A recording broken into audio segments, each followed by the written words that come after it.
Hello and a very warm welcome to the Crash MotoGP podcast. My name is Harry Benjamin. It's episode 5, and on the show this week we look back on a very somber weekend's worth of racing out in Mugello. Alongside me, former rider, British champion and commentator Keith Hewen, and Crash MotoGP editor Pete McLaren. And of course, we have to start the show with a tribute after what was an incredibly tragic weekend for MotoGP, with the sad loss of the young 19-year-old Moto3 rider Jason Dupasquier. A collision in qualifying saw him sustain injuries that sadly he couldn't overcome. And we all know that motorsport is dangerous, but I think it's easy, isn't it, Keith, to forget that these riders put their lives on the line every time they hit the track. And on this occasion, sadly, we were all given a stark reminder of the dark side to this sport. When you're traveling at that kind of velocity, obviously, connecting with something is the worst case scenario, and we've seen it many times, and people have got away with it. You're always amazed by what human body seems to be able to go through and sustain reasonably, but in Jason's case, obviously, that wasn't the case.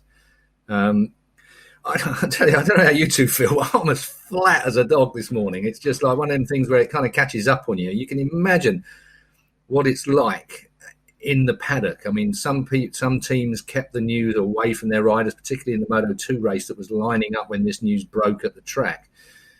And even, Marco Bezzecchi actually referring to Jason in Parc Fermé, having finished third eventually after all the track limits warnings have been done and dusted. Referring to Jason in that, not knowing yet, his team obviously kept it from him while he was on the grid, which is the right thing to do in my mind. Extremely sad. Everybody, we're like Borg. I don't know if anybody's a Trekkie fan or something like that. We're like Borg. You touch one of us and we're all stung by it. And I think that you think of the circle that we have from broadcasting through races, through families, through history. Everybody is attached to it. It was interesting to see as well just how many Formula One guys and different formulas that were touched by it, the amount of tweets that, people that never knew Jason but were absolutely connected to him almost genetically when it comes to racing. And I think that there are a lot of people waking up today with very, very heavy hearts. As Keith says perfectly there, just a tragic accident and the worst case scenario. I mean, young guy as well, just starting his career. He didn't score a point last year, but he made a big step this year. He scored points in all of the races. He finished within 1 second of victory at Jerez. So this is a guy who had all the potential to be a future star, but just that worst case scenario of a rider falling down the track rather than off the track, and the bike's behind, and it was the crest of a hill where the visibility is lower, and so it's just a great shame. Yeah, well, I think you both echo everybody's thoughts there, Keith and Pete. Thank you for that. An incredibly sad weekend, really. And all of us at Crash, along with MotoGP and the wider motorsport community, send our thoughts to Jason's friends, family, and his team at this, hugely difficult time. But one debate that it did bring up, of course, before we dive into the main racing action, was that a lot of, especially the MotoGP riders, were not happy about the decision to even go racing on Sunday. They weren't even asked. Bagnaia, Petrucci were very outspoken with that. Petrucci said he even felt like he wasn't clean. He felt dirty racing. Do you think it was a debate that should have been had? Personally, no.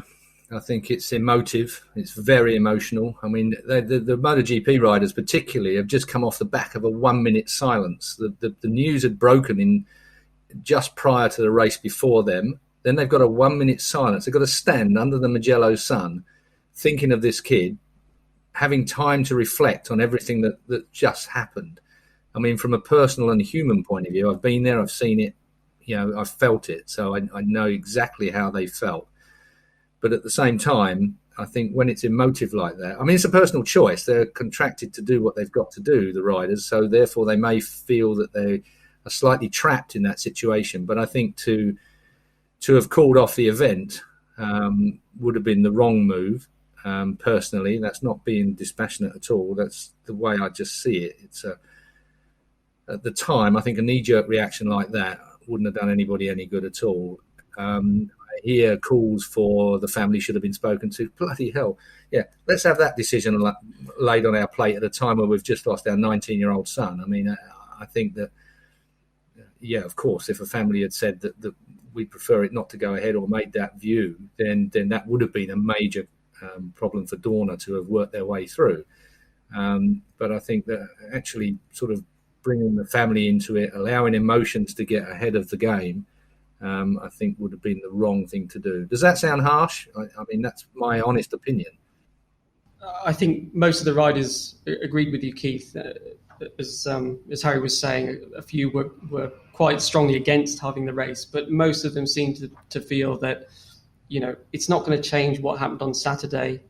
They should go ahead and you know, do their jobs. And, you know, no doubt nobody wanted to race, but there's no perfect answer in that situation. It's a bad situation all round, and whatever you do. So, you know, on the other hand, I guess if you're going to cancel a race without any fans is easier to cancel. But, you know, what would it have achieved? You know, so I personally think a lot of people would have felt even worse, having got shot of all that adrenaline and focus. You can, as a rider, you can focus on your job, you can focus on what you're going to do next, and you can put that tragedy somewhere to the back of your mind for just those, you know, 40 minutes or whatever it is, and to get that out of your system and then try to move along. Like I said a minute ago, I mean, the problem isn't, it's not a problem, it's lovely. Everybody knows everybody in the paddock now. It's you know, we all travel, we all stay in hotels, we all, you know, Pete, you're the same. You'll run the track on a Wednesday or a Thursday with everybody else. You know, first time I ever met Jack Miller was before he was even a star in Moto 3, and that was, you know, walking. I was walking the track, by the way. He was running it. You know, everyone is close. It's a situation where, you know, journalist-wise, I mean, journalists used to be, you know, I remember a very high-profile person within the triple clamp of Dorna, IRTA, and the FIM, referring to journalists as scum of the earth. But even the scum of the earth now mix with the stars at the trackside, because we're all a bit of a family regarding that. So when you get a tragedy like this, and there have been many, I mean, the last one that really affected me personally, because we knew him not well, but certainly we knew him quite well, was Luis Solon, Mexicana, at the next track that we go to, Catalunya, when he was killed there. And then that's why we had all those track modifications that through 10, 11, 12, 13, the final few corners, was because of Luis. And, you know, another lovely, lovely kid in a freak incident that no one really could have foreseen at the time. But there's always going to be this, you know, there are going to be people at home that feel that the race shouldn't have run in respect. There are going to be people at home that said, of course it should have been run. It's an opinion. Don't troll the other side, if you like, because, you know, everyone's got their viewpoint and they should have their viewpoint. This is where opinions, you know, matter. But at the end of the day, the sport had to go on. I mean, Mugello is the Italian Grand Prix is a major, major event. And they were struggling enough down in Mugello to start with no fans on site. So it was a strange environment anyway. Well, Morbidelli said, sometimes life is a bastard, sometimes life is shit, but you need to go forward because it's life. And I think many of your riders did agree with that, Pete, as you said on Sunday. And the best way to honour Jason was to go racing in his name, and that they did. And it was Fabio Quartararo who won from pole position ahead of Miguel Oliveira and Joan Mir in third. One of the most physical races on the calendar, it seemed, actually, but it was all action before the lights even went out for MotoGP, with a very bizarre incident. I mean, I watched it. Bastianini going straight into the back of Zarco. Explain it to me, because was it a racing incident, or was it just someone with a huge lapse of concentration? Well, you as a car man will remember what happened there in F1. Well, you're approaching the start line, which is a long way up the street. You're coming out of a fast corner.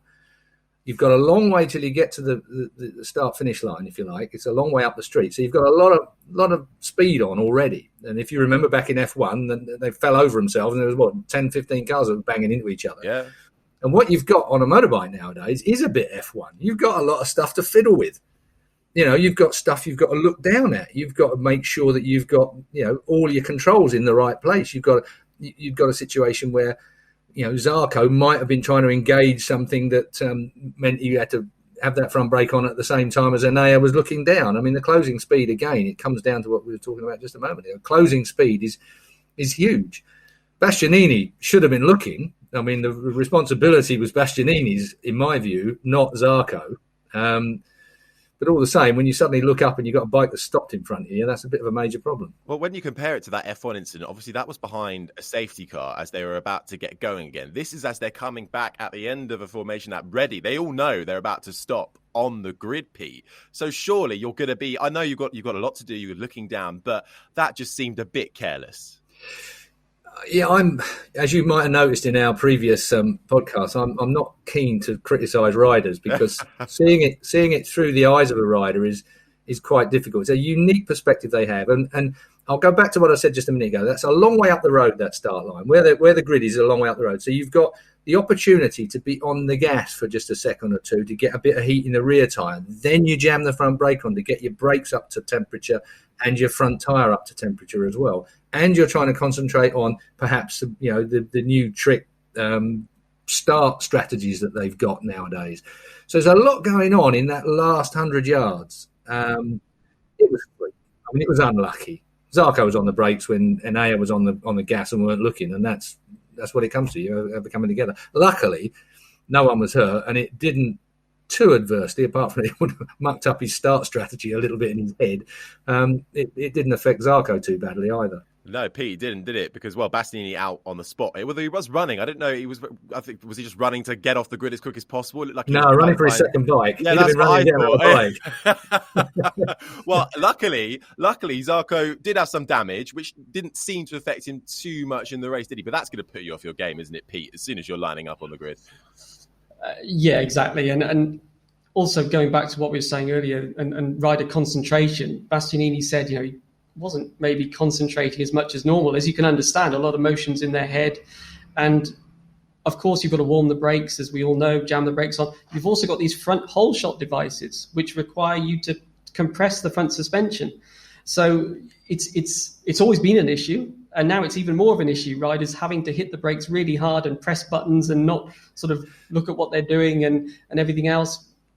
As Keith said, most people seem to think, look, Bastianini's the guy behind. He's the guy that needs to be aware. This guy in front of me might hit the brakes. He's got to warm the brakes. He's got to do his whole shot device. Some were slightly more, maybe Zarco could have been a little bit, more to one side maybe. But yeah, really, it was just one of those things. At the moment, it's a one-off. Let's hope it stays that way. Do you know what I find quite interesting is that I often have conversations with IRTA, the International Race Teams Association, that oversee the teams' contracts and the like, and the discussion over safety and stuff like that. And it's amazing how these innovations sneak in without people thinking of them. And the MSMA, the association that has to agree anything that's rule change wise, the manufacturers have to agree whatever it is. And this whole shot device, to be honest, we could do without it. You're never going to need it on a road bike. It's not a development that's going to be any bloody use on a road bike. Aero, I can understand. Seamless gearboxes, I can understand. Well, having said that, I remember there was a fair big faction that said to me at the time when seamless gearboxes came about, if we'd just foreseen seamless gearboxes, we would have banned them from the start because the cost in involving seamless gearboxes or making seamless gearboxes. But I think that seamless gearboxes are absolutely brilliant, and the sooner we see them in road bikes, the better. They're glorious. So I think that's an enhancement for a road machine or for development future. Whole shot device, when the hell are we ever going to see one of them on a road bike? You just don't need it, do you? I mean, traffic light burn-ups are, you get hung, drawn and quartered nowadays for playing on the road. So, back in the day, I might have been able to use it back in the day. But nowadays, kids, if you've got a whole shot device, forget it. There's a policeman waiting for you. So I can't see it being banned because it's already out there. And that's the problem you get with these things. And then there was the air scoop that they said it was for cooling the tyres when Ducati came up with the scoop on the back. It was supposed to be, but of course everybody else knew it was aero. Of course it was aero. But Ducati managed to come up with the trick conversation and statistics that it was actually cooling. It was a tyre cooler, which you were allowed. You weren't allowed to have a piece of aero on the back there where they'd put it, but they managed to argue that it was for cooling the tyre. So therefore it was allowed, and then everybody else is on the back foot. And in actual fact, if I waffle on about the air scoop a bit more, the spoon on the back, the shovel that they stuck on in front of the rear wheel, it was bloody Yamaha always had it because they had it as a water deflector. They used to run it in the wet to deflect the water that was coming down the motorbike and deflect it away from the rear tyre. And so they actually had one before anybody else, but they didn't actually cotton on. You could use it as aero. Bad boys, Yamaha. Well, what do you think about actually talking of, these developments and these various starting devices that all the different manufacturers sort of coming up with and playing about with? And it was actually Bagnaia who sort of had the best start off the line and pipped Quartararo before then a bit of carnage. But what did you make of that start initially? Because there's been a lot made about these devices and who's going to get the better jump, basically, isn't it? Personally, I think that we are talking about the premier prototype class. So therefore, there has to be rules. Otherwise, it would be back to 6 cylinders and 25,000 revs and 500 gears or something. But it has to be rules which they work within. I love seeing the way that people like Gigi Dall'Igna and people that really think about what's going on. I mean, the Ducati's a spaceship. I mean, that is not a motorbike. It's got more lumps and bumps all over it. It looks like it ought to be in orbit. I don't know about running around a racetrack.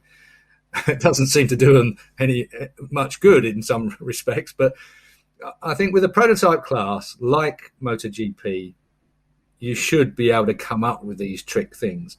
Now, if it's a class that's for developing things for the road, which is quite often an excuse. I mean, Formula One, they say that they're developing things for the future. Electric bloody motors and God knows what else they're doing at the moment. Well, bikes, I suppose you could argue the same. The reason we go round and round in circles as fast and as efficiently as we do is to develop things for the future. Whether a whole shot device is crucial for our motorbikes in the future, I don't really know. But my personal opinion would be let them do whatever they want to do because it's a prototype class and it's interesting. And there are nerds around the world that love all this stuff. Yeah, it's all about pushing the limits, isn't it, in top tier racing? That's it. And the great thing about these latest developments on the Ducati is that we can see them. Of course, if there's a development in the engine or the electronics, they might make a great step and it might be really exciting, but no one outside of the team has any idea that they've done it. So, we all love these gizmos that we can see for exactly that reason that, what have they done now? So it adds to the interest. Of course, once everybody's got them, then, of course, the advantage then disappears. And so then there's more of an argument for maybe banning them if there's a safety issue or something. But, let's see. I mean, at the moment, there does seem to be a variation in how they perform. The Ducati obviously performing the best. Some of the others a bit worse. But as Marc Marquez has said, where will it all lead? It's leading to higher top speeds on the straight. They're dropping the back of the bike going onto the straights now. Will they drop the front? Is it too much for the riders to be doing manually? Is it, as soon as it becomes a safety issue, that's when normally they'll act. If it's not a safety issue, then they're usually happy to let them carry on. I still want to know what's in Ducati's lunchbox. Nobody knows really what's in there. Have you ever seen what's hidden away in that lunchbox under the back seat? Maybe it is lunch. A couple of ham sandwiches. I was at the Jerez test a few years back. I think it was Petrucci's bike came back to the pits and it had broken the side off the box, and there's another metal box inside. I mean, the theory is that it's a mass damper, and it certainly something happened to tame that Ducati, didn't it? It used to be a beast. It used to wobble and kick down the straights, and then suddenly it's become really stable. So the best guess is that it's a mass damper that sort of dials out some of the vibrations and chatter and just makes the bike easier to control. But as you say, it's still a big secret, really. GG's Russian doll, I think. Layer upon layer of lunchbox.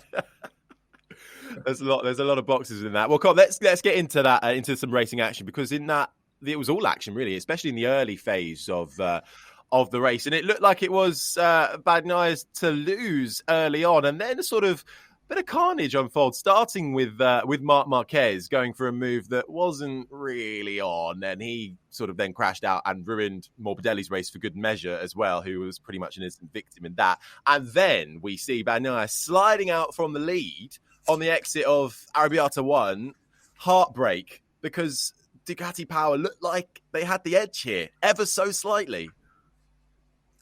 Got the same thing that I always beat the drum about. If you qualify badly, you're going to have to force it to fit on those opening laps. And there's no man that likes to force it to fit more than Marc Marquez, but he just happened to ram Morbidelli off into the dirt. So it was racing incident, nothing you can do about it. I'm sure Morbidelli will have been philosophical about it afterwards, although absolutely steaming because he'd got work to do from back there as well. But to qualify, 22nd on the grid or whatever it was that Mark ended up qualifying, was it 22nd? I can't remember what it was.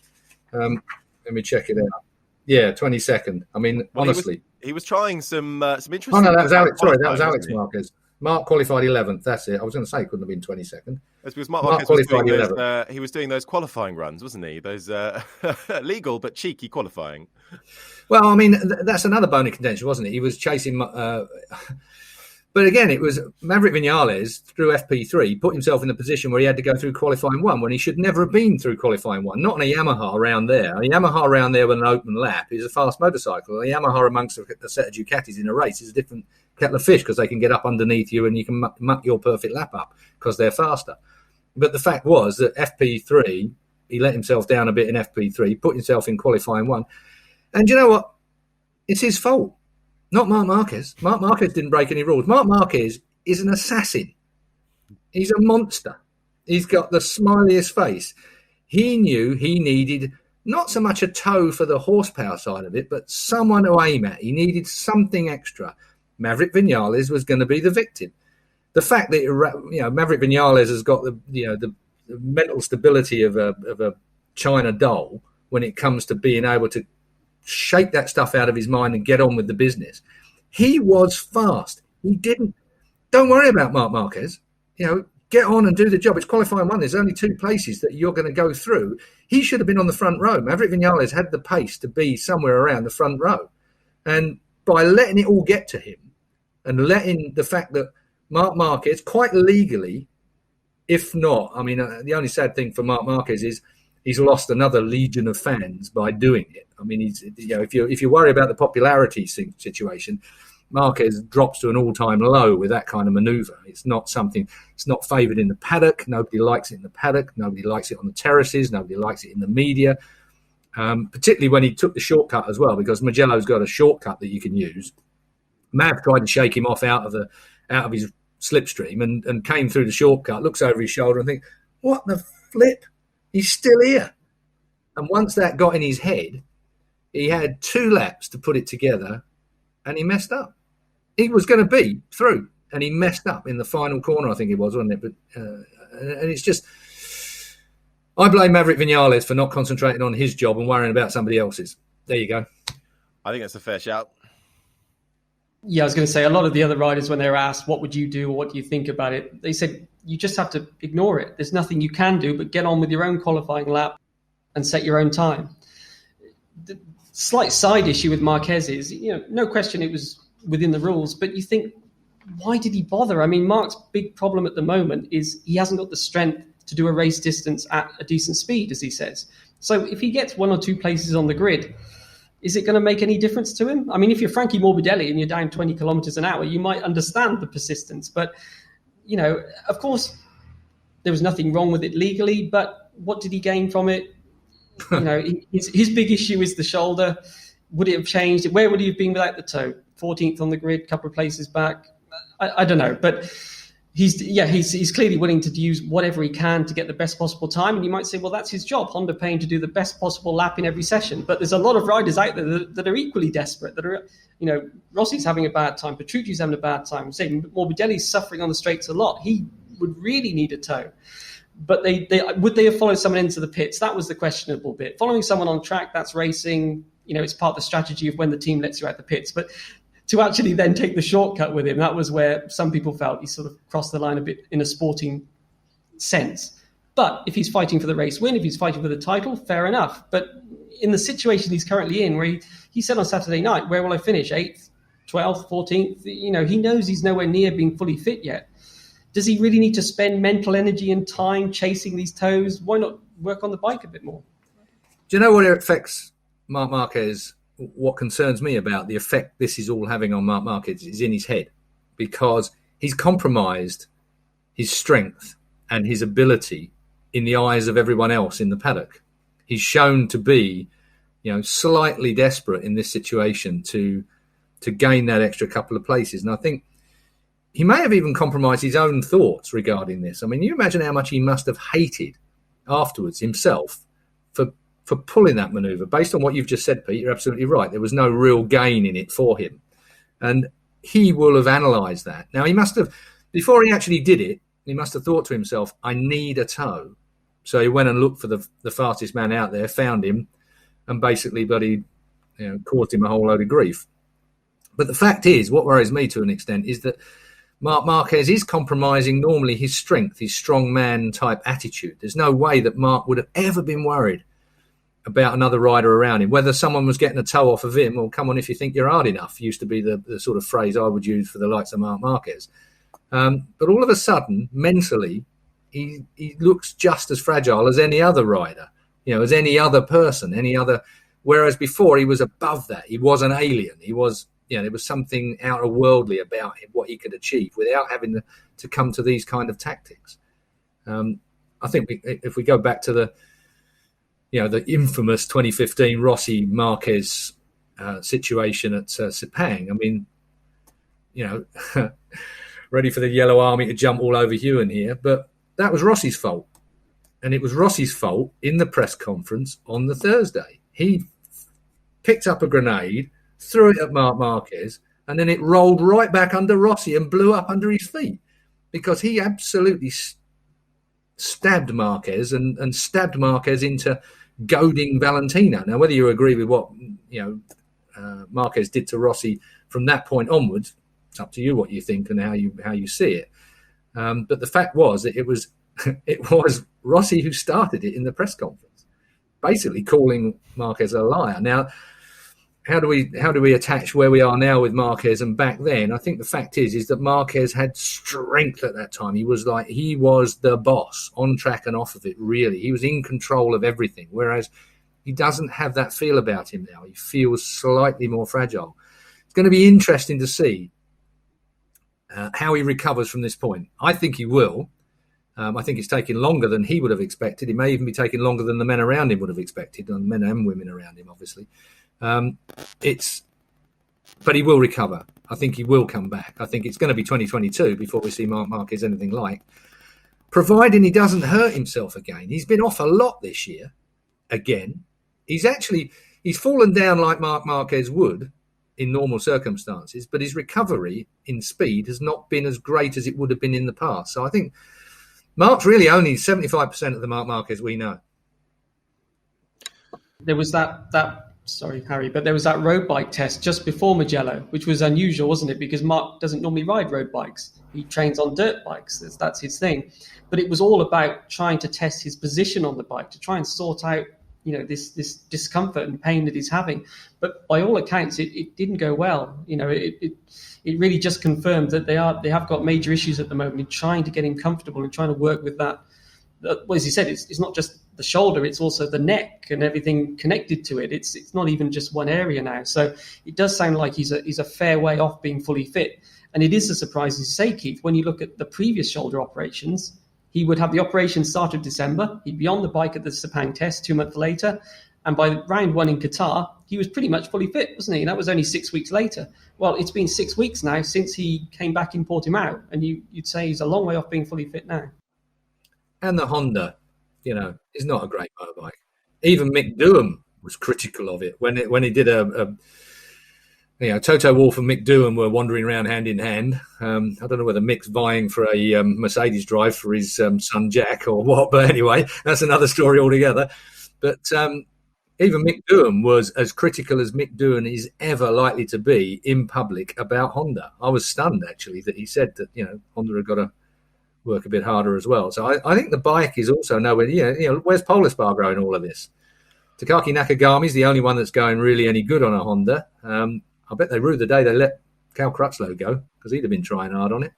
Well, I'll tell you what, on Honda, that does bring me nicely on because I want to come back to the top three, but we're on Honda, so we may as well go on to it. And we had a question coming as well. But the top Honda for a while was Nakagami. He crashed out, 3 laps to go, rider error by the looks of it. Next Honda down was 13th.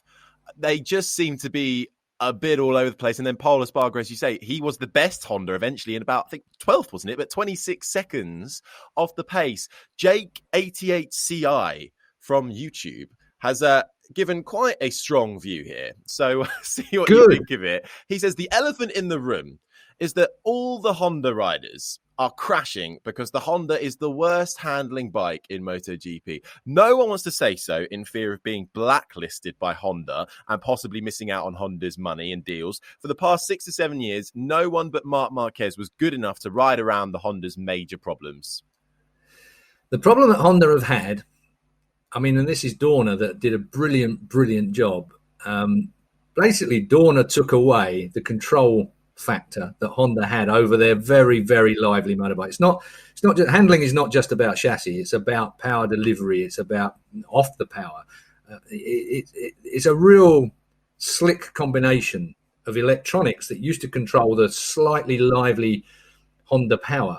And when they went to the spec ECU and the spec inertial platform as well, that screwed Honda. Nakamoto, I remember Nakamoto was really against it, the old Formula One manager and then sort of MotoGP manager as well. I mean, Shuhei Nakamoto they were against having their own electronics package taken away because they had the most advanced electronics in the paddock, I believe.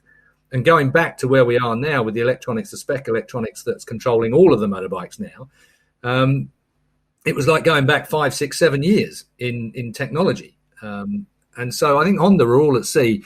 Fairly soon after that was evident, as soon as that rule got passed through by all of the manufacturers. Getting Honda to agree to that was a remarkable feat of politics for me. I mean, I remember thinking at the end that there's no way Honda are going to agree to give up their electronics platform. I just didn't believe it for a second. And then all of a sudden, it's been agreed. You know, how did that, Pete? How did that come about? How was that possible? Because I wouldn't have given it up if I'd have been Honda. I think what the other factor was that World Superbike also came under Dorna's control at about that same time. And I think prior to that, Honda had been kind of suggesting that they might move their resources over to World Superbike. Right, yeah. So I think that was maybe an issue when they realized that there was no alternative now and that World Superbike would also be going down this same route of the spec electronics eventually. That I guess they knew then the game perhaps was up and they had to just fall in line with it. But as you say, it did take one of their strengths away. You can also look at some of these gizmos on the Ducati and those grew up, the wings, for example, because the electronics were no longer as good. And instead of using the electronics to stop the wheelie, you now use the wings to stop the wheelie instead, rather than brutally cutting the power with the less advanced electronics. So Ducati had a bit of a head start, though. Magneti Marelli, I mean, hang on a minute. Ducati ran all their stuff anyway. So, I mean, they were halfway down the path to Nirvana anyway on the electronics front. I think in answer to our mate's question, I can't remember his handle now because it was so long, but the point being is that Honda lost the electronics. The bike's never been an easy animal anyway, and it was developed by Marc Marquez, an alien who rides a motorbike unlike anybody else. You've only got to remember listening to Cal Crutchlow. Crutchlow said, yeah, we've got all the data. We can look at all of his data. Honda share it with us, but I can't do on a motorbike what Marc Marquez does on a motorbike. He does it in such a way that it's almost impossible for a rider to follow him in that manner. And now Marquez is back. He's not quite up to speed. Honda, with the development freeze that came from last year, of course, they can't do anything with the Honda. They don't have concessions of any kind at all to be able to mess around with that motorbike. It is what it is right now. I'll tell you what, I bet they've slung a couple of extra hands on it back at the factory for 2022. Well, that was Jake 88CI. Oh, well, there you go. So no wonder I didn't remember him. Thank you, Jake. Hopefully that that answered your not really question, more of a statement, really. But let's go back up front, if I may be so bold. And then actually, I mean, is there much to say about Bagnaia? Because I mean, would he have won it? Do you think? Did he have the pace to hold off Quartararo? Of course, you're saying that. But it was rider error clearly. But he wasn't exactly. I mean, it was early phase of the race. He wasn't exactly pulling a big gap to Quartararo at the time. And also, it was early stages, and it was a massive shame for Bagnaia's coming for his first win. There's no doubt in my mind about that. I mean, I think that Italian Grand Prix on an Italian bike for an Italian, I mean, you get a rush of blood to the head, and leading the Italian Grand Prix is a major thing for him as well. I mean, tyre-wise too, any advantage. I mean, Ducati not winning there is a bit of a major thing for them. They've had a good run at that place, but I think the new Michelin tyres that were here this week, no asymmetrics, straightforward tyres. They've worked really well for the inline 4-cylinder bikes, the Suzukis, the Yamahas, and they've kind of just about taken a tiny bit of advantage that Ducati may have had at Mugello away from them. And it meant over the course of a whole race, the Yamahas weren't going to see the drop-off that they'd seen in tyre performance before. So the Ducati were going to have it bad, but it did look like Van Aert was on for it. And strategy would have been for all Ducati riders was to mire every single corner and entry speed that Quartararo had had. Because once Quartararo got in front, and again, I go back to Maverick Viñales had the pace to win that race. He should have been there or thereabouts. Instead, he's poncing about at the back, trying to work his way through a bunch of Ducatis. Every time he gets in front of them through the twisty bits, they're down alongside him into the braking area, courtesy of the 20 mile an hour or 15 mile an hour, I think it was actual, that they have over the Yamahas in a straight line. And while we're on the subject of that speed, I do not want to hear anybody say they want to modify Mugello to stop them from going fast at Mugello. Absolutely don't. There's a journo, David Emmett, at Motor Matters, who I have huge respect for, I have to say. He's an incredibly dedicated journalist, as are most of you, considering the shit you get from the likes of us. Sorry, Pete. But the fact is, as soon as you ask that question, it just inflames anybody that's ever ridden Mugello. Like to try and flatten the hump out into turn one. Yeah, we're doing 225 mile an hour, which is a huge speed. Of course it is. And accidents are going to happen. But I think, sadly, as we were proved here, it doesn't have to be on the fast bits. It can be elsewhere as well. You can have an accident that is going to be devastating. But I wish people would not promote that kind of thing. Mugello is a fantastic racetrack, and it promotes damn good racing as well. Spectacular racing, breathtaking racing. And riders love the place almost as much as Phillip Island, for that matter. And to suddenly start talking about, is it going a bit too far? Should we put restrictions on them?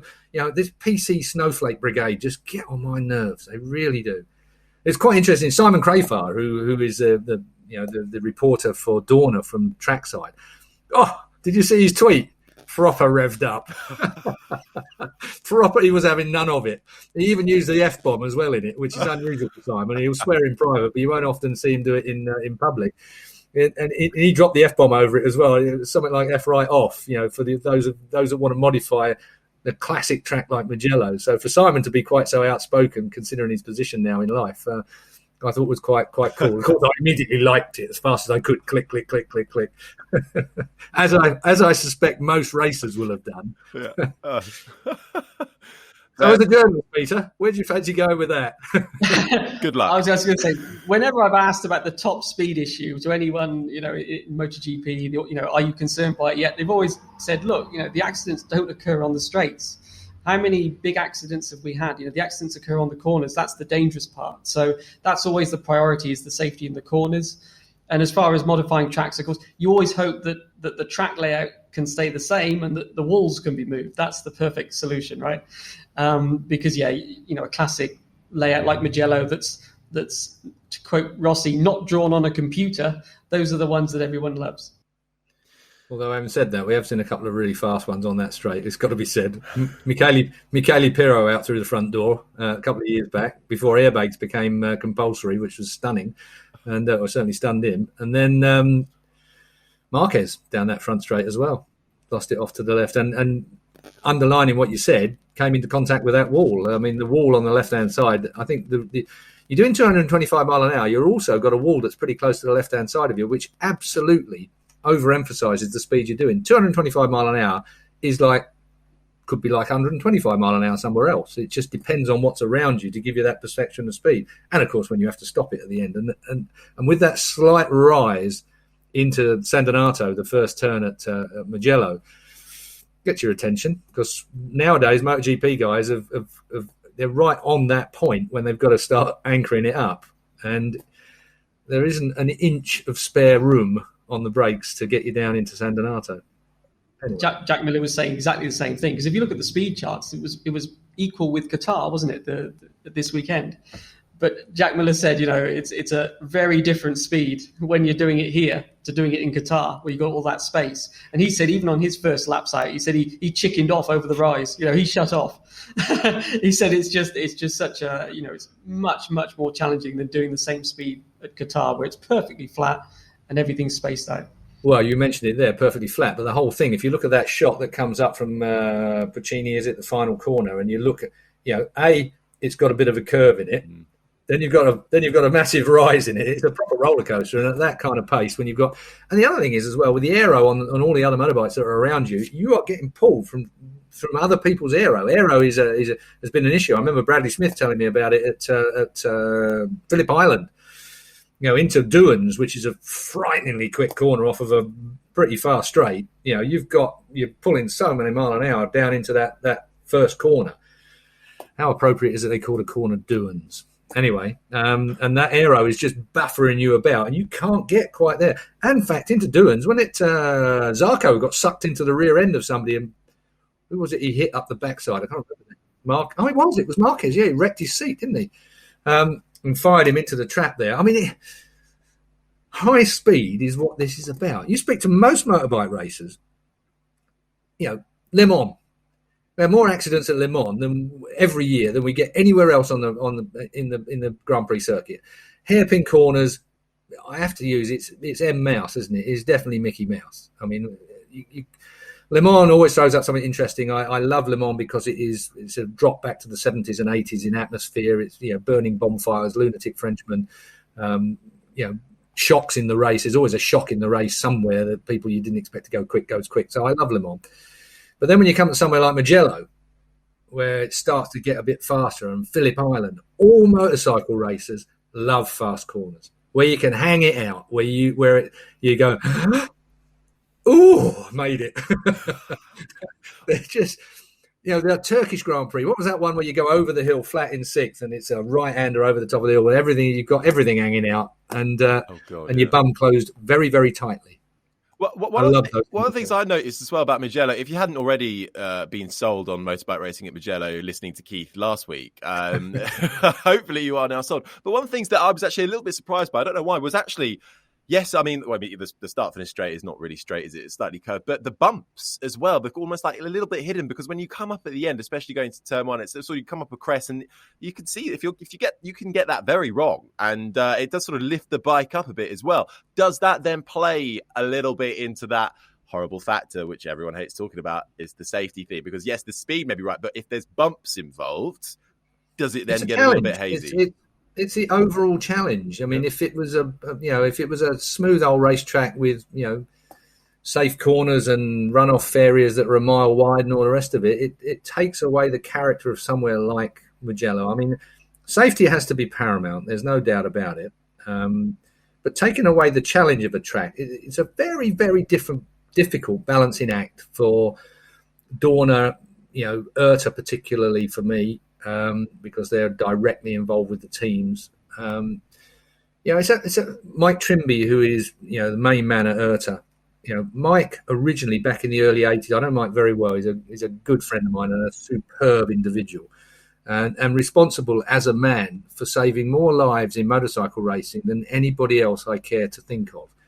In that, if you go back to the 1980s, there he was traveling with his wife Irene, who still works with him at IRTA, to the Grand Prix, twanging catch fence posts, making sure runoff areas had no debris in them, lumps of concrete, rah, making sure there was, as it was back then, more bales of hay available and the like.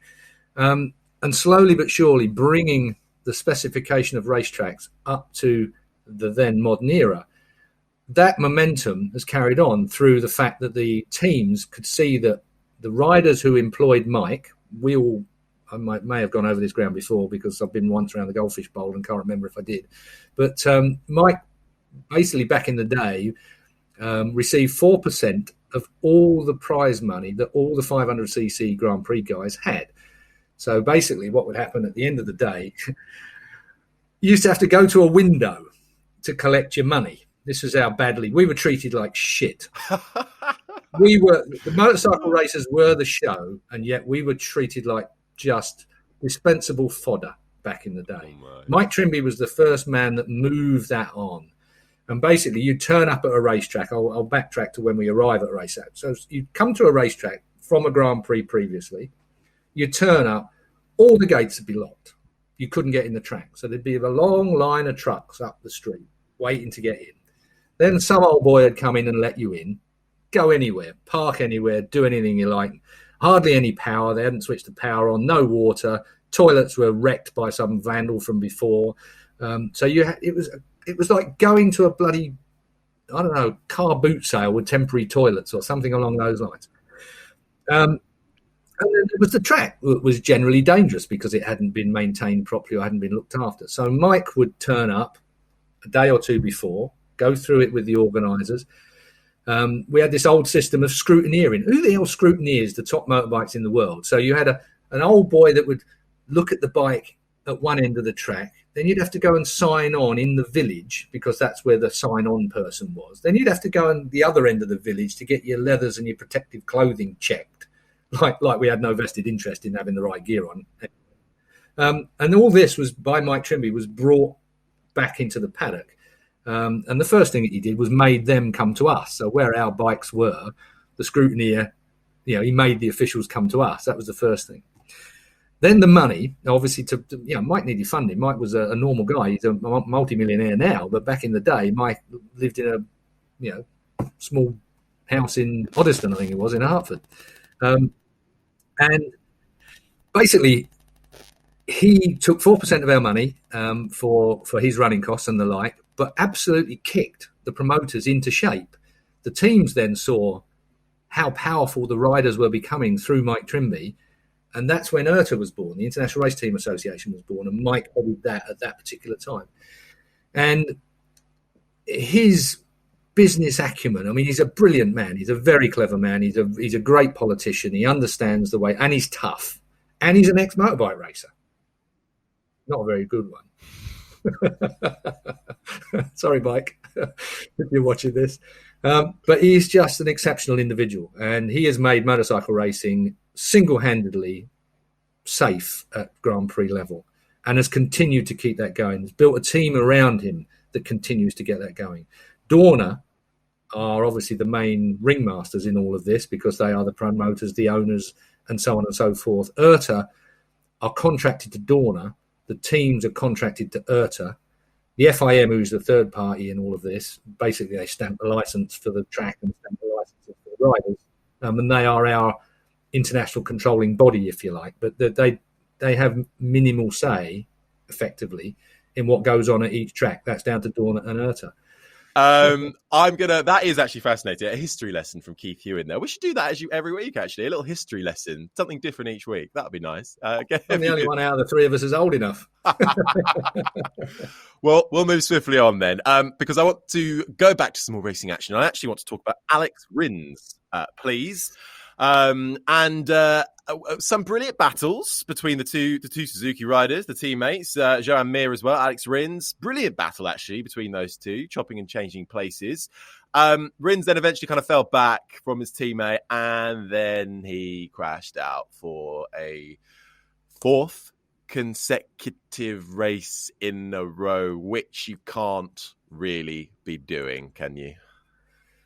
Unforced errors. Team frowns on unforced errors. I'm surprised he didn't just walk straight out the front gate and go home.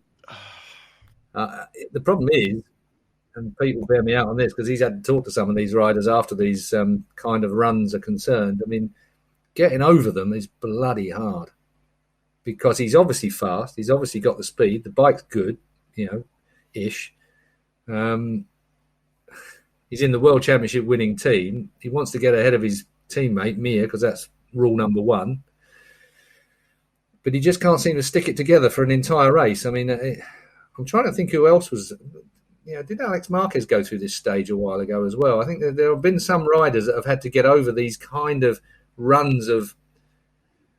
It's a very fine line, Pete, isn't it? I mean, everybody's so tight on time now. The drop off with tyre, I don't know whether he had a problem with that towards the point where he fell down. I mean, it's unexplainable for somebody who's not on the bike, Harry. I wish I could elaborate a bit more, but at the end of the day, it has to come under the heading of it's an unforced error that's his fault. Part of the problem, as you say, Keith, seems to be that Alex isn't exactly sure why these accidents are happening. Certainly the one on Sunday, and then how do you fix something that you're not sure how it happened? It seems to be different mistakes as well, which also makes it harder, I guess. I think he ran wide in Jerez and hit a bump, and there's been different kinds of errors early in the race, late in the race. If we look back and we think there was a stage where some of the Honda riders were losing the front a lot, so it was all one consistent problem that they could chip away at and work at. But it seems like he snatches victory from the defeat from the jaws of victory, doesn't he? In the sense that he was there, he was on course for a great result, a podium potentially, and instead he ends up he hasn't scored a single point in Europe this year. I mean, he might as well have not turned up to any race since Qatar.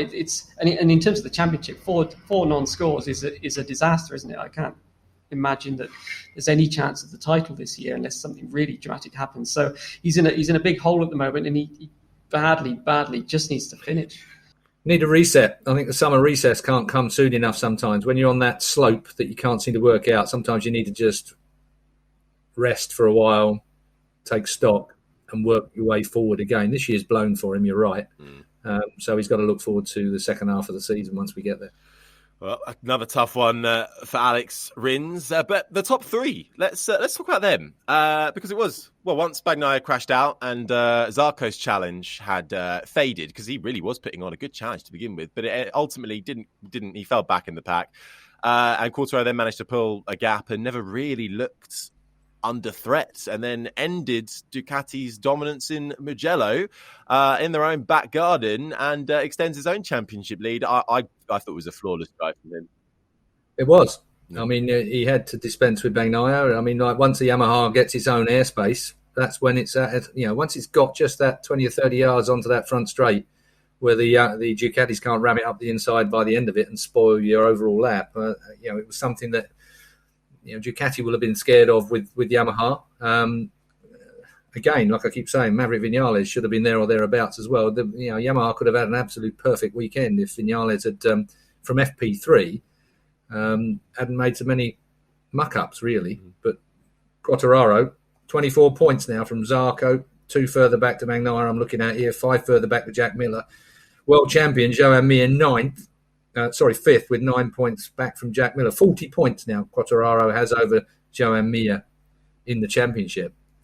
And in my opinion, with the way that the pandemic is still motoring, particularly in Asia, I can't see some of these races we've got scheduled for later in the season. So anybody that's banking on having 19 races this year, I think is going to be very, very lucky. I don't think we're going to have 9. I can't see 19 races by the end of the year, personally.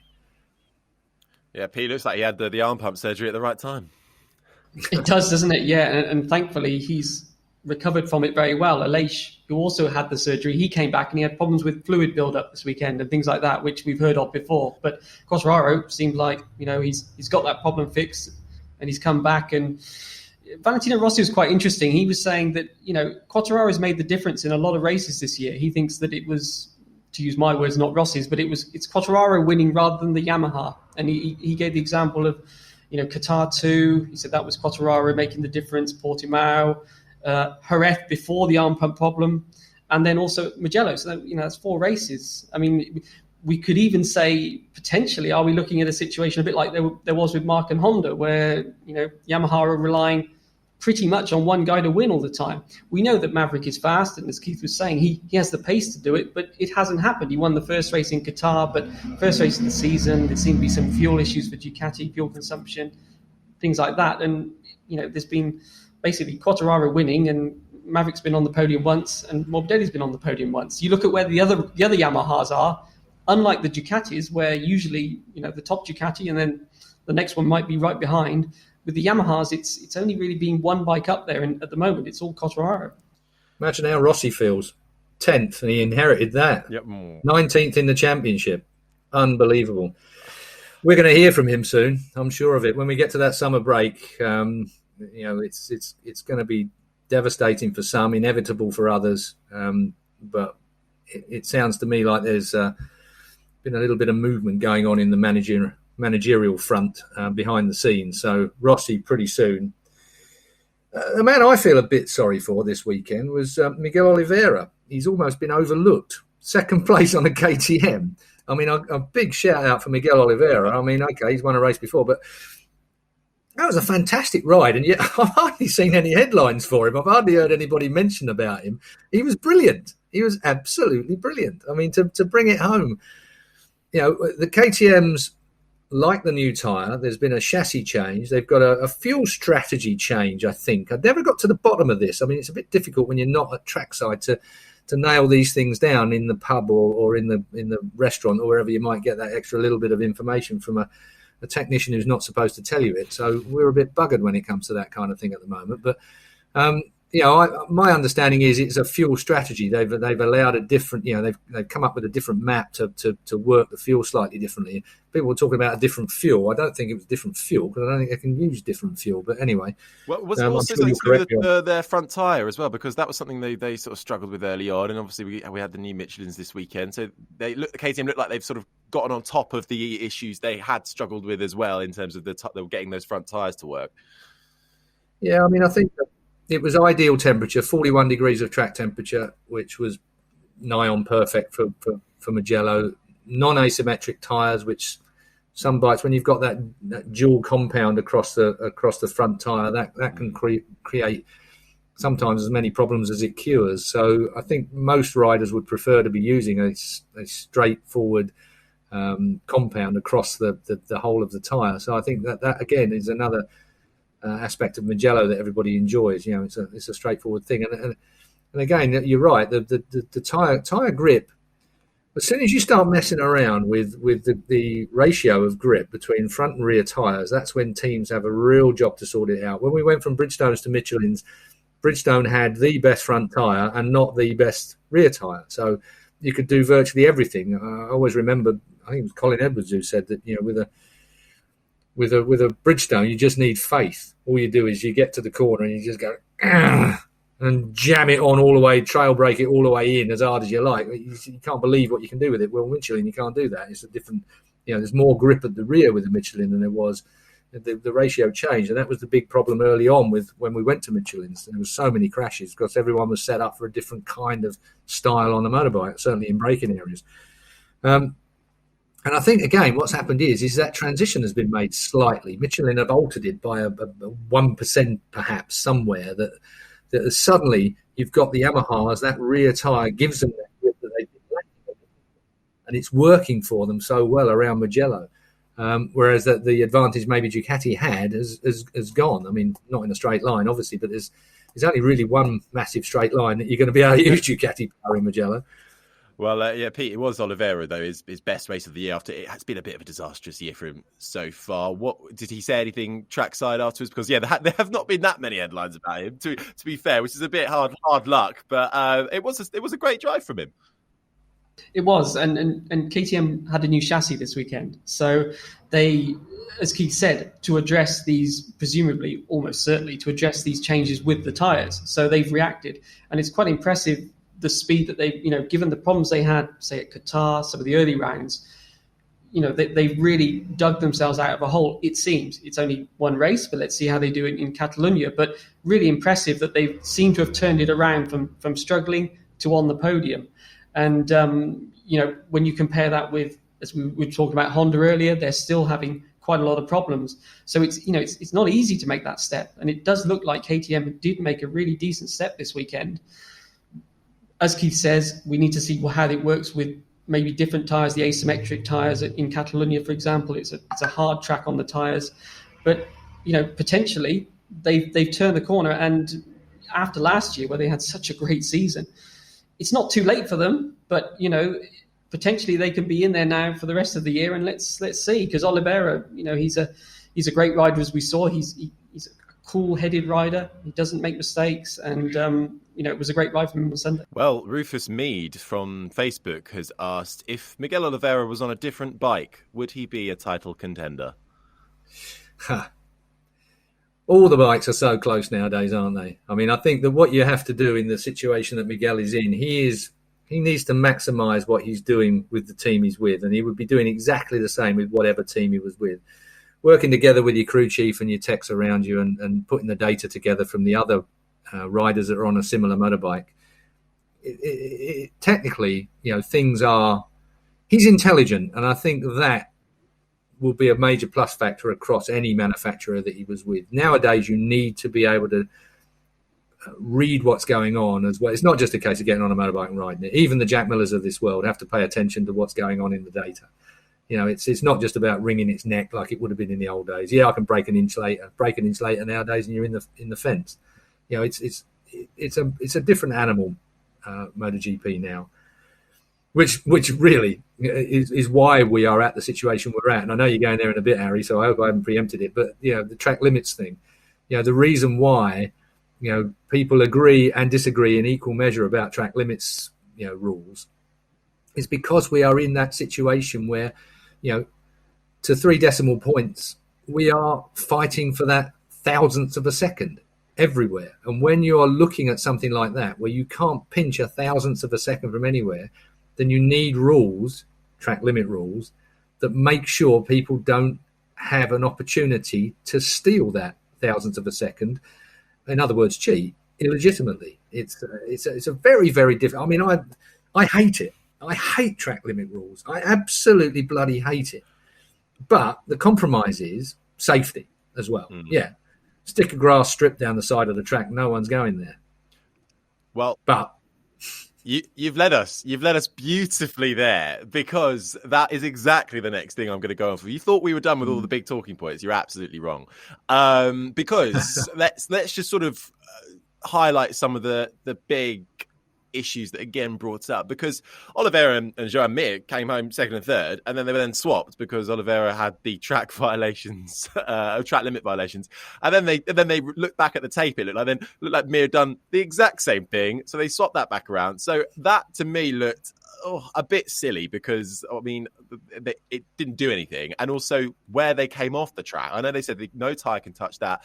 Is it the blue or the green bit coming off the curb? Green bit coming off the curb, but it just looked a bit silly. And then it also stopped battles further back with Vinales and Pira, I think, as well. And we saw it in World Superbikes, Moto2 and Moto3 out in Mugello as well. It was everywhere. It took people off the podium. Yeah, well, I think that my problem with this is that there needs to be a complete rethink regarding these track limit rules. I mean, I think that I had a bit of a row on air with my co-commentator last year, I think it was, in Misano, when we were covering whatever it was there, and he, being a journalist, was adamant. Rules are rules, it's this is that and that's this. And as a rider, an ex-rider, long in the tooth and long forgotten, I know, but the point being is that, like this weekend in Mugello, Misano had this tiny little bit of paint that stuck out. It's like a triangle that stuck out, and if you ran both tyres over it, as the rules were back in the day, you lost your lap time. But it wasn't something that gained any advantage. It was a natural run through the line, the same as we had here this weekend. There was a bit of green paint that you could easily avoid. You didn't need it at all. It didn't allow you to run into the corner any faster, and we'll get there in a minute because that's an important point. Didn't allow you to run into the corner any faster, didn't allow you to run out of the corner any faster, accelerate, get on the gas any earlier. It was just a bit of freaking paint that stuck out that people were running over. Now, that for me is an unnecessary penalty, massively. Whether it's on the last lap, first lap, whenever it is, it's an unnecessary penalty. So I would suggest, if I had anything to do with this at all, that you have designated areas that are clearly an advantage. In other words, that allow you to run into a corner faster than you naturally would, because you know you're going to be able to pinch an inch on the way out if you get it wrong. I think it's not just about running over there and getting on the gas earlier. That's a fairly obvious advantage that you're getting if you're using the outside of the track on the exit of a corner to be able to tap the throttle in a millisecond earlier, because a millisecond earlier than anyone else means you've got a yard extra by the end of the straight. So it's a clear advantage. You can't even measure it really in time. And I think that it's waste of time using time as an example. But where the key issue for me is when you run into a corner and you're trail braking. Now, if you know that you are going to be relatively safe when you get to the outside of the track, and if you really need to use it, you can, then that's an advantage. It's a situation where in your head, there's no penalty for you running on when you get to the outside of the corner. So therefore, you'll push it a little harder going into the corner. Now, that's a situation that does need legislation. So therefore, I would suggest that on, say, turns 2, 4, 6, 8, they use the sensors and you get a draconian penalty if you run over those sensors, because there is an advantage to be had through those turns. But in places like we had where a bit of paint sticks out, that there is no advantage, that should still be it should still be under review by the stewards. If they see something where someone has managed to take an advantage by it, then maybe they've got the autonomy to be able to lay out a penalty if they should need to, which they won't, because it's obvious that you don't need to. I mean, it is using the entrance to pit lane as part of the track and the chevrons at the end of pit lane at Mugello. Is that an advantage? Yeah, of course it is, because you're lining yourself up in a straight line for the braking area going into San Donato over that hill. It's an advantage. But in this particular case, the thinking is that, no, from a safety point of view, you're better off going on a straight line over there on a MotoGP bike instead of having it all bloody hop, skipping and jumping and trying to throw you off at 225 mile an hour. I think there still needs to be specific areas that there is no leeway, and other areas where, like, bits of paint that stick out here and there, that, your poor old the track painter bloke, when he goes around putting his new bits of paint on before every weekend, he isn't going to know where the bikes are going to go, where they're capable of being. He's just sticking the green paint where it was the last bloody 3 or 4 years. And that's what annoys me. Sorry, I'll get off my box. No, would you guys disagree then with what S. Herbert has asked on Twitter, which is, should we return to grass and more gravel? That could, of course, cause more safety issues, or just let them race? Should there be regulations for different classes? No. I mean, the track's the track. You're supposed to stay within the track. I think there needs to be some leeway on some of the bits of paint. I mean, I'm interested to hear what Pete has to say here, because Pete has a much wider view than me. I have this slightly narrow view as from a rider perspective. So Peter will be better for the politics behind it, perhaps. But no, you can't go to, me and my old mate Terry Reimer quite often have a conversation about it. Just put bloody AstroTurf down. They won't go on that. No, you can't do that. It's 2021. The safety issues. We were talking about what Mike Trimby had absolutely bloody forced into the promoters years ago. And Mike Trimby and anybody with any sense will be absolutely against anything like that. I'm old school. That's how it was with us. If you ran, you would run into a corner with just a little bit of leeway, because if you came out the other side of it and was too hot in the middle of the corner, you're on the grass. And mate, that was a big deal back then. Not only was it grass, but it wasn't even flat grass. It'd have holes in it or bricks in it or something like that. You'd be running across like a building site. So no, we can't go back to that day. I think, though, what there needs to be, it's almost like somebody hasn't actually gone round the track to see where the advantages are and the disadvantages are. It almost you need someone like Simon Crafar. Now, Crafar is still fast on the motor. Sylvain Gintoli would be the perfect beast for this. Just so I can hear his French Derbyshire accent would be good enough for me. But it's one of them jobs where guys that are still fast on motorbikes can, on the Wednesday, Thursday, when they're doing the kind of BMW track bloody photography type things where they run that road bike round for television companies, that's the day to really have a look and think, now let's take a proper look at this and work out where track limits don't need to be applied, because we look stupid when suddenly you give someone a penalty, then you take it back because the other bloke did exactly the same thing. I mean, that's what it amounted to at the weekend, which just brings our sport into disrepute from my point of view.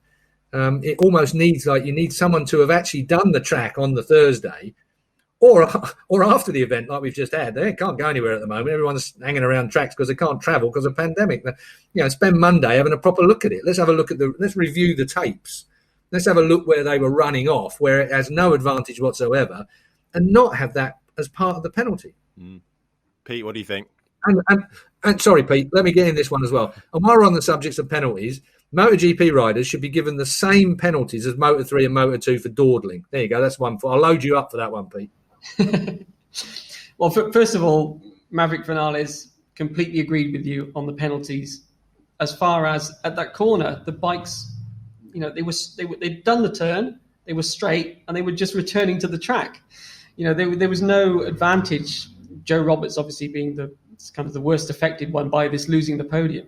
He said Joe Roberts did nothing wrong there. They'd done the turning part, they've remained within the curve for the turn, and then they're just straightening the bike up and running back on. So that was the first thing, was that, as you say, the painted area it was too sharp. It wasn't gradually letting the riders go in a straight line back onto the track. So it wasn't really a track limit issue, or it shouldn't have been. And then you've got this problem of, I think everything was going okay with the track limits until these last laps. And of course, on the last lap, you can't have the long lap penalties because there's no time to do them. So they've got this system of, okay, well, you automatically lose one place.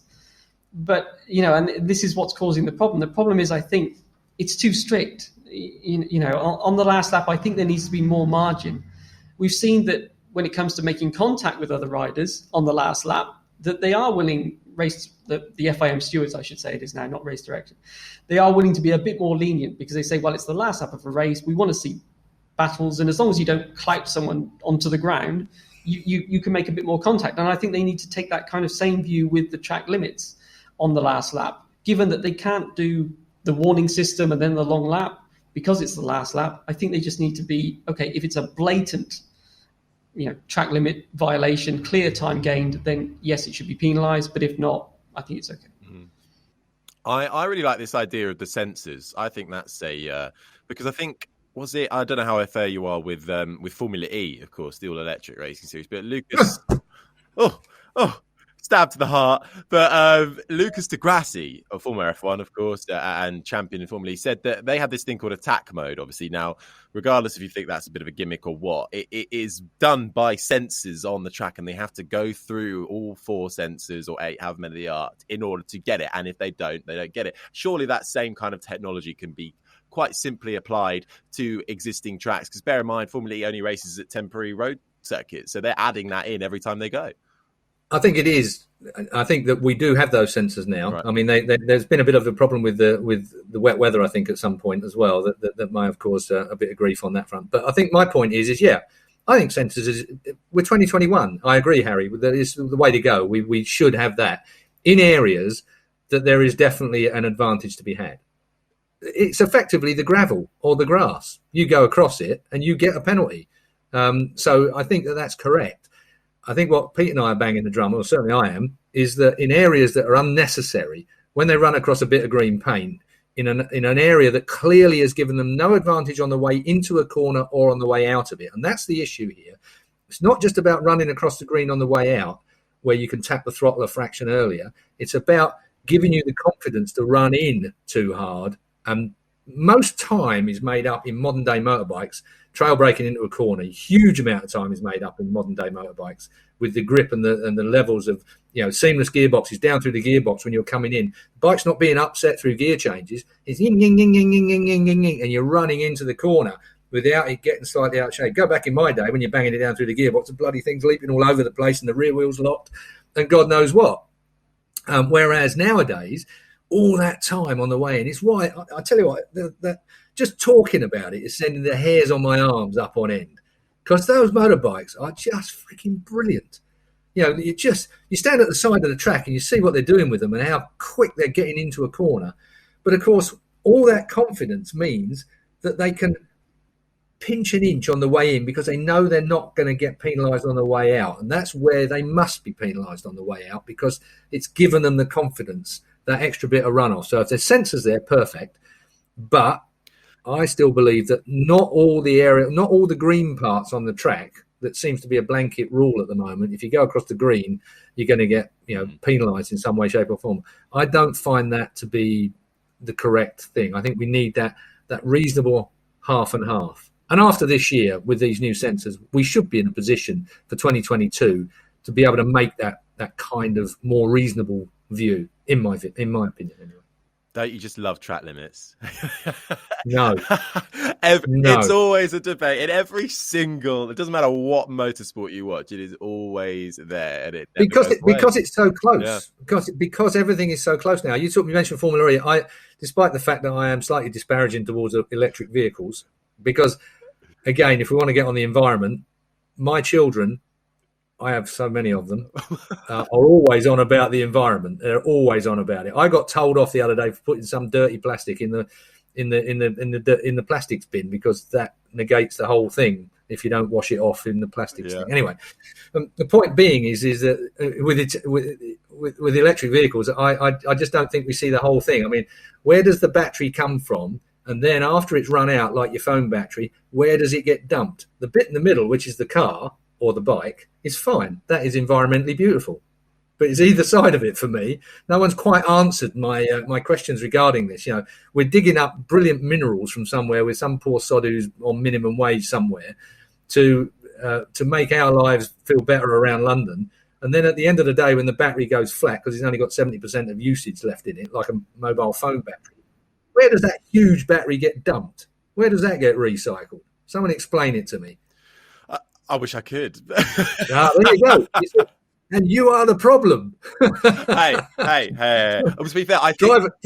Drive around in your Prius, you might do, and you might feel very righteous. But the fact is that battery's got to be dug out of somewhere. It's got to be dumped somewhere. You are absolutely correct, but I'm certain there's an answer for you. And I think I've written that down as a debate to be had in a future episode. When there's no race week on, we're having that debate, and I'm gonna come with more informative answers. Don't expect anything intelligent from me, by the way. Well, look, track limits, it was an issue in MotoGP and throughout the classes that we have to touch, of course, on Moto3 and Moto2, particularly obviously let's start with Moto3, really difficult circumstances to go racing in. But it was Slipstream City, really, well, for all the riders, and I thought so in particular for Moto3. And it was Dennis Foggia, last lap dash for him.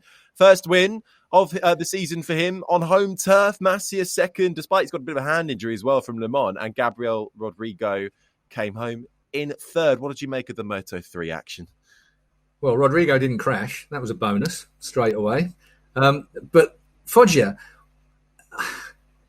we have watched the Leopard bikes for years and never understood how they can always be as fast as they are.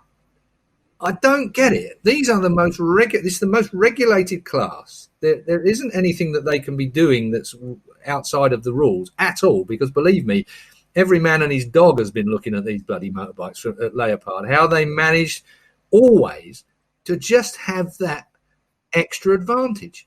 And even at a place where slipstream is everything in Moto3, Foggia could lead onto the last lap and had enough grunt to get him to the line, which is a long way up the street. And I don't understand it. And I can't get to the bottom of it. It's almost incredible. But the Leopard boys produced the fastest motorbikes. End of. Why is that, Pete? You answer. I wish I could, Keith. But exactly, yeah. I think even the other teams don't know. I mean, obviously they would do the same. Yeah, it's as you say. There's so many parts of the bike are regulated that no one's quite sure. But yet, consistently, when you look at the top speed charts, week in, week out, those bikes are the quickest. And okay, originally you might think, it's the rider. The rider's small or he's some special aerodynamic shape. But then they've changed riders this year, haven't they? And it's still the bike that is quickest. So yeah, I used to chase the lovely and now late, sadly, Gary McLaren, who was in charge of Moto3, Moto2 technical stuff, and I used to chase around Gary and say, "What's going on here?" And although he's not allowed to tell me anything back in the day, and there was nothing. He said, "We have checked. We have gone through this so many times." He said, "Leopard just managed to put the combination together." But to be able to do it consistently year on year is remarkable. It's a real team achievement to be able to manage that. Fantastic, really good on him, and good for Foggia. I mean, he was a very happy chap afterwards, wasn't he? I've never seen it. Well, I have seen, but he was very happy with that win. And despite being a victim of track limits, Pedro Acosta keeps the championship lead with 111 points, and now Masia in second on 59. But that is a hell of a gap for Acosta, isn't it? Especially if you think, Keith, that we're not going to have as many races that we think we are. Well, I mean, it's Dorna will be looking to see what the alternatives might be for the year as we move on. But I think that the bloody goalposts keep moving all the time, don't they? It's a difficult one to see. But I mean, Thailand is still in a mess regarding, they've not run out any kind of vaccination program yet. I've got friends that obviously live there. Pete, you're there, so you know what's going on. Malaysia is difficult. We've just heard the French have just closed down their borders to us. Germany has closed down their borders as well. So, this is running on at the moment, and there will be these pockets of pandemic, viruses that various versions of it that crop up here and there. That's the nature of the beast, isn't it? So nobody knows. I mean, Dorna have just been bloody brilliant. I mean, they've, I know the Spanish get some stick really because it is such a Spanish orientated sport nowadays with the riders and the tracks that they've got there as well. But Dorna do a fantastic job of keeping this show on the road. We wouldn't have had any Grand Prix racing last year if it hadn't been for Dorna. And Dorna have spent their own money as well to make sure that it happens. So they will have contingency plans. I mean, obviously we've got 2 rounds now in Austria because we lost a round, so they doubled up on. But I mean, that's a rich country with a very well-sponsored racetrack by Red Bull. So you can imagine they could do that fairly easily. But quite where we go when we get to the Asian rounds, will Australia be open to us? I mean, Australia are paranoid about it as well. I can see them not having a race there again. Thailand, I think almost certainly not. I mean, at the moment, it's not looking great. You can't buy a vaccine in Thailand for love nor money. Literally. It's very tough circumstances, and it's to really predict too much, but it is a hell of a lot of effort by everybody, especially at Dorna and the wider MotoGP family, to get this show going. And it was another show as well in Moto2 because we're going to move on to there because we are now coming under time pressure. I'll put the stopwatch on. It was a battle of the teammates yet again. Remy Gardner, Ralph Fernandez. Remy put a great consistent challenge, I thought, this year so far, actually. And finally getting the win. Raul unable to fight back, even with help of Slipstream, losing it on that final lap. Sam Lowes, though, was the initial challenger, but an early exit awaited him. So thoughts on the Moto2 action? I've got the feeling you were pussyfooting around the Sam Lowes issue there, just a little bit. An early exit. I don't blame It's funny, isn't it? Because we can be as critical as you like over Alex Rins. Yeah. But we don't feel we can be over Sam Lowes. That's the slight issue here. Sam is the faster man. He's quick, but just that little mistake just takes him out again. I mean, it's a disaster. When you look at it, how many has he had? He's had 3 no scores this year so far. 2 wins and a 3rd place, and everything else he hasn't scored at. I mean, the man's fast. I mean, I put a Twitter thing out to him that, stay calm, get the job done. I think I said to him on Twitter. Not anybody takes any notice of me on Twitter, but at the end of the day, it was kind of, I think the reason for saying it was a sentiment that we all had. We just want Sam. We just need Sam to just get that kind of calm consistency back into it that he showed us early on in the year. He looked a man so in control early on in the year. And right now, he's got the same problem as Alex Rins has got, that he's got to pull himself back just that fraction to regroup, to regain that confidence, to get the job done. He's fast enough. There's no doubt about that. But it's the only issue. And every week we go into the next round and we have our fingers crossed and know he can do it, but have that massive doubt, like I suspect he does now, in the back of his head. Will he do it? Pete, for what do you think for Sam Lowes? He's also got to be thinking about where he's going to go for next season as well, and trying to make moves. What he's got to sort of stop that, hasn't he? He's got to be stopping exiting from races. That's it. With every mistake, the pressure grows, doesn't it? That's the trouble. It then he's seeing the championship leaders because he knows he should be fighting for the championship. As Keith said, he's the fastest guy out there probably. He definitely should be fighting for the championship, but he's seeing that gap get bigger and bigger because of these mistakes, and that just puts more pressure on him. And he fell from the race when he was trying to chase down Fernandez, but then we saw that Fernandez kind of faded. So probably if Sam had not put so much pressure on himself to close that gap right then, Fernandez might have come back to him anyway. So it's you never know, because obviously Remy Gardner then took over from Sam in second, caught Fernandez, won the race. So it's really he's putting more pressure on himself, which is the last he needs at the moment. You know, we saw last year he was just doing fantastically when he doesn't feel that pressure and he can just ride with a relaxed state of mind. We saw he's incredible, and you know, he like Alex Rins, as we're saying, you know, he now badly needs to finish and sort of hit the reset button, get things under control, but he's got to maybe rely on mistakes by the guys ahead of him in the championship now if he's going to get back into it. Managerially, you've got two of the best teams in the paddock, Marc VDS versus Aki Ajo.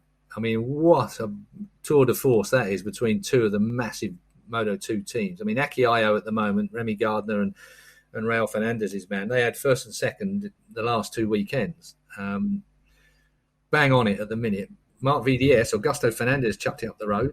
You know, I expected Augusto Fernandez, to be honest, to be a real challenger for Sam Lowes. You got two big names in Marc VDS. They end up on the floor, and yet Aki Ajo's team managed to come away with another 1-2.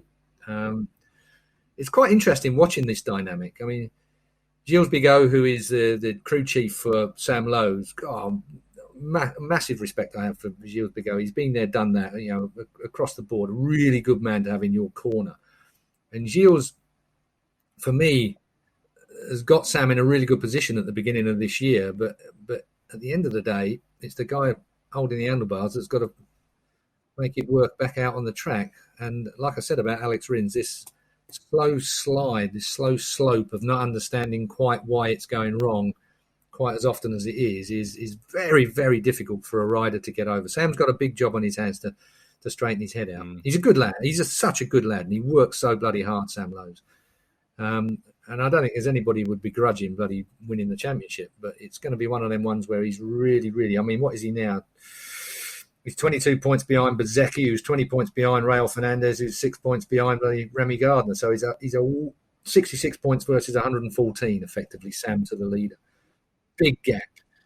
And I know it's simple to say, but you've got to be in it to win it at the end of the day, haven't you? If you're not, if you're binning it, then there's no chance, is there? And we spoke briefly as well about Joe Roberts earlier on, but it was a good run for him. But then it wasn't his.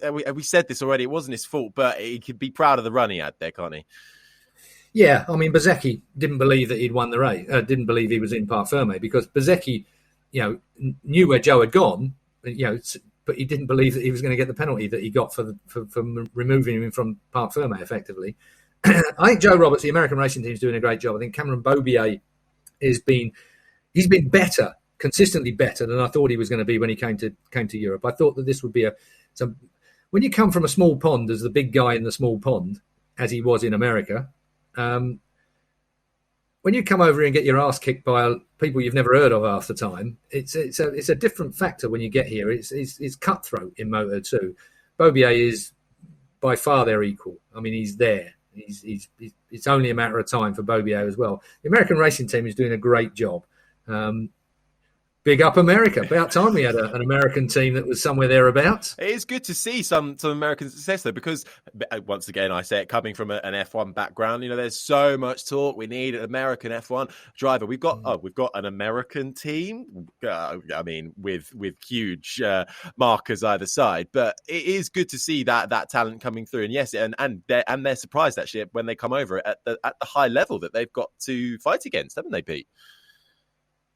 Absolutely. I mean, you know, as you say, Cameron Beaubier is a great rider, but he seems to have come here, as you say, really humble attitude and just knowing that it's going to be difficult for a few rounds. It doesn't matter what you've done before.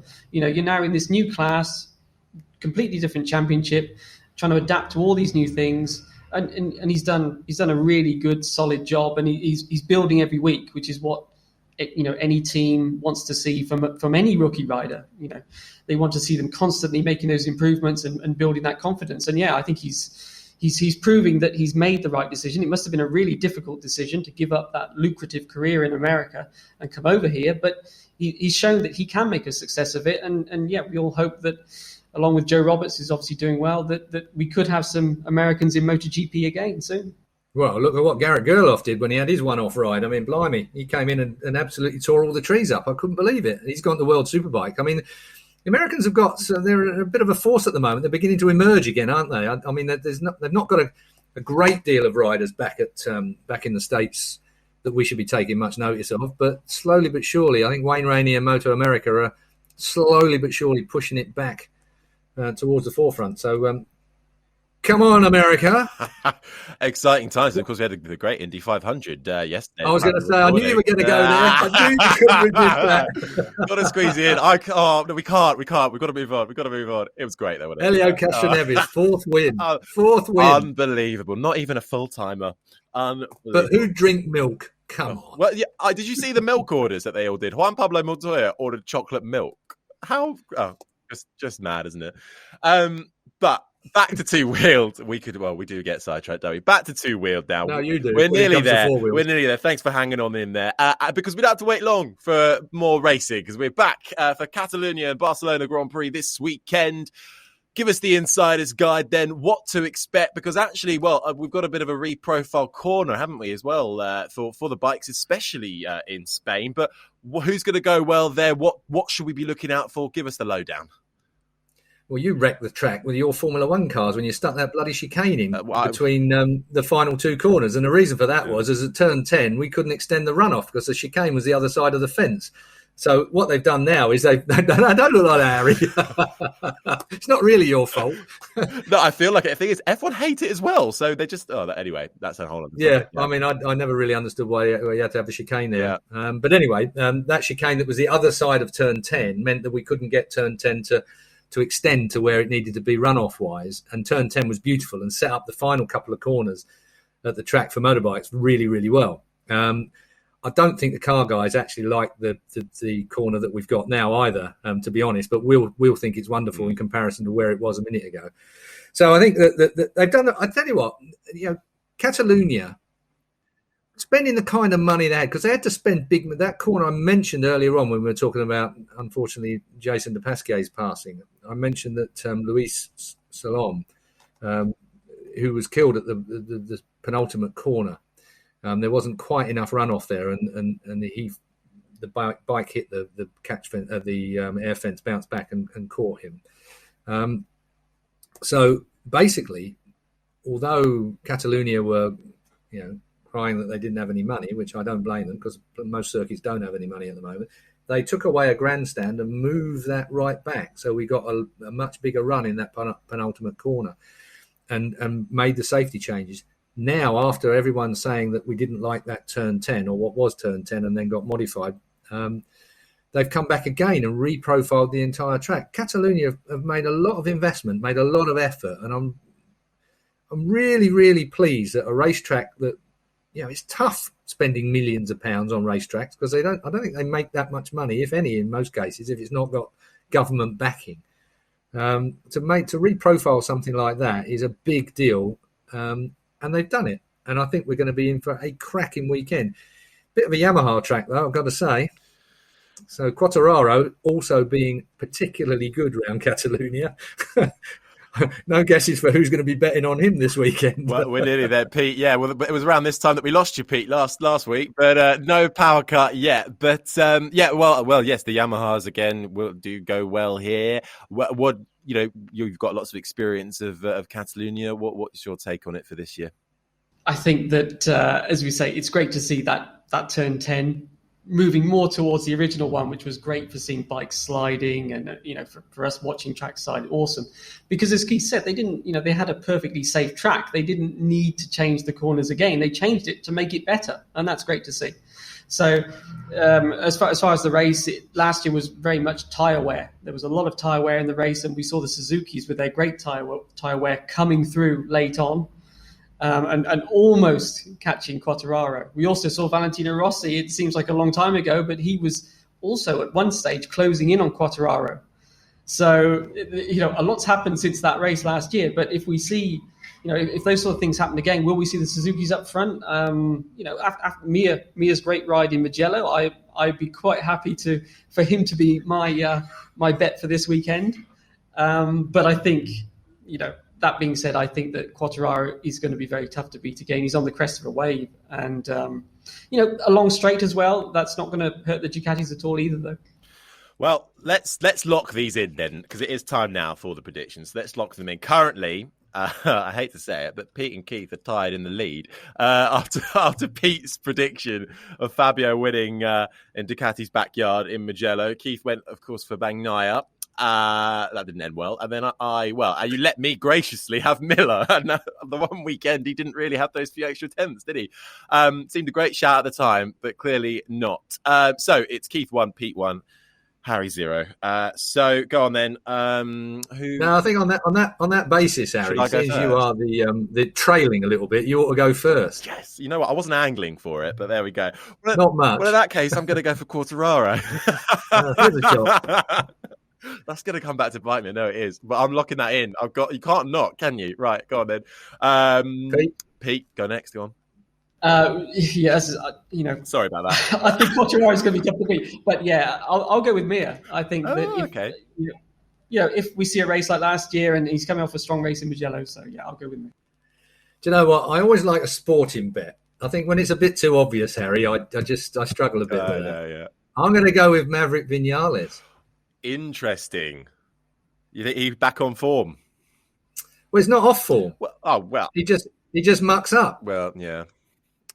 If he gets the clear air, that if he can make it work, if he can get through, qualifying in a decent position, Maverick Vinales, if he can get away from the start, I mean, like Quartararo, it's going to be interesting. I mean, Quartararo's got to be the best bet for it as it is at the minute, and I mean, any one of us would have picked that if we'd gone first. I just got to get 1 point. I've got to get 1 point. But I think Pete's gone with a good sporting one with Joan Mir. I like that. Maverick Vinales for me. Okay. Interesting that nobody's picked any Ducatis anywhere there, of course. Hey, well, anything could happen. Of course, this is Moto. It could, because you could have a KTM. You can have a KTM that's going good. Miguel Oliveira doing very well. Okay, so that's me, Quartararo, Pete with Mir, and Keith's gone with Vinales. So we haven't got long to wait until we see who comes out on top. Hopefully I can get on the board with at least 1 point. Okay, Keith, Pete, we get a lot of messages every week, which is really nice. But after last week's show, we got one big criticism, which said that our show wasn't long enough. Well, don't say we don't listen to you, because the big bosses have extended our time slot clearly, and I was finding it difficult to shut Keith up anyway. So it's all worked out for the best. But Keith, Pete, a huge thank you as ever. We do have to bring it to a close now. Thank you as well for joining us and listening along. Do make sure you leave a review or comment wherever you're listening to this podcast. Get in touch too if you want to put your opinions across or any questions you might have, and I'll ask them to the guys. But in the meantime, we head to Catalunya for the next round of the 2021 MotoGP season. Keep up to date with all the latest on Crash.net, and we'll see you next week where we get to do this all over again. We move on from Mugello, but the thoughts of the entire motorsport community remain, of course, on Jason Pasquier, the young Moto3 rider who sadly passed away over the weekend. From us all here, bye-bye.